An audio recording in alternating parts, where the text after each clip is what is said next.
أعوذ بالله السميع العليم من الشيطان الرجيم بسم الله الرحمن الرحيم الحمد لله ثم الصلاة والسلام على رسول الله وعلى آله وأصحابه وسلم تسليما كثيرا وقل الحمد لله الذي لم يتخذ ولدا ولم يكن له شريك في الملك ولم يكن له ولي من الظل وكبره تكبيرا.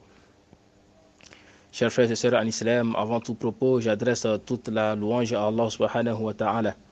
Allah qui créa le premier humain avec de la boue, et par celui-ci, il multiplia sa création par le système de procréation et en a fait toute une humanité. Il fait engendrer alors que lui n'a pas besoin d'engendrer. Il existe sans être engendré. Gloire et pureté à lui. Il est l'un de toute imperfection. Chers frères et sœurs en islam, j'implore la grâce et la salutation d'Allah subhanahu wa ta'ala sur le sceau des prophètes, sur ses compagnons et sur tous ceux-là qui les suivent dans la bonne direction jusqu'au jour de la rétribution, qu'Allah nous compte parmi eux. Chers frères et sœurs en islam, Allah subhanahu wa ta'ala, tout ce qu'il a créé est beau à voir.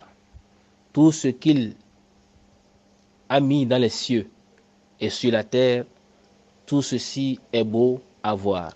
Et lorsque on admire toutes ces créatures d'Allah subhanahu wa ta'ala, eh bien, nos cœurs se plongent dans une grande méditation.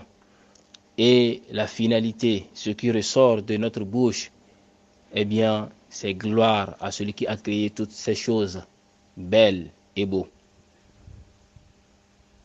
Lorsque nous admirons la création d'Allah subhanahu wa ta'ala, eh bien, lorsque nous nous plongeons dans la méditation, et que nous glorifions Allah subhanahu wa ta'ala par toutes ces belles choses qu'il a créées, eh bien cela constitue en même temps une adoration.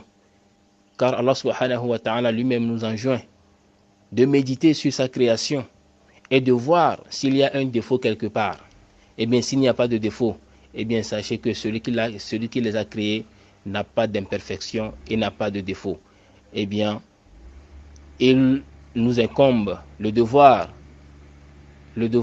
qui nous incombe, eh bien, c'est de le glorifier et de le louer pour toutes ces choses qu'il a mis à notre disposition. Et le prophète sallallahu alayhi wa sallam nous dit de regarder, de méditer la nature, de méditer la création d'Allah subhanahu wa ta'ala, que cela augmentera la foi dans nos cœurs.